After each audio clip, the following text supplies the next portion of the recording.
Tibbiyot sohasida sug'urta tizimining yo'lga qo'yilishi sog'liqni saqlash tizimiga ajratilayotgan mablag'lar doirasida birlamchi tibbiy sanitariya yordami ulushi oshishiga xizmat qilmoqda. Mavzuni muxbirimiz davom ettiradi. 56 yoshli Sharifa Nurmurodova uzoq yillardan buyon dard bilan kurashib keldi. Shifokorlar unga ikkala tizza bo'g'imlarining deformatsiyalari artrozi tashxisini qo'ygan. Kam mana og'rib yuraydi, keyin ko'payib ketdi. O'zimda o'ng'arolmay qoldim.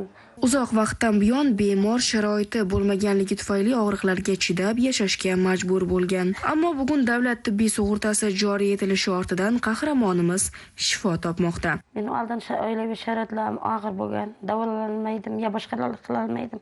Oxiri shu doktorni topdim-da, shu doktorga kelib, shu kishi yordam qildi keyin. Bundan 2 yil muqaddam chap tizza bo'g'imini davlat tibbiy sug'urtasi asosida total endoprotezlash operatsiyasini muvaffaqiyatli o'tkazganmiz. Bemorimiz o'sha o'ng tomonidan foyda sezganligi, naf ko'rganligi uchun hozirgi kunda navbatdagi oyog'ini jarrohlik amaliyotiga tashrif buyurdik. Bu kishida ikkinchi guruh nogironligi mavjudligi sababli davlat tibbiy sug'urtasi asosida tizza bo'g'imidagi sun'iy bo'g'im qo'yish operatsiyasini to'liq bepul o'tkazib beramiz.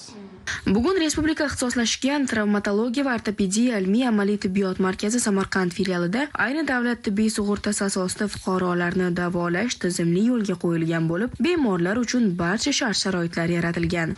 Sug'urta asosida order bilan davolanyapman. Doktorlarga rahmat. Mana birinchi oyog'imda, mana bu chap oyog'imni boshlari aprel oyi edi. Mana 7 oy 8 oy bo'lyapti. Mana bu oyog'im yaxshi bo'ldi. Mana yaxshi. Shu oyoqqa ishonib shuncha vaqt yurdim. Bunisini ham davolab keldim yana. Mana bunisi ham mana 5-kun bugun. Mana o'zi yuryapman. Skriningda aniqlangan bemorlarni navbatma-navbat chaqirib, chanoqson bo'g'imlarini va tizza bo'g'imlarini endoprotezlash operatsiyasini o'tkazib beramiz.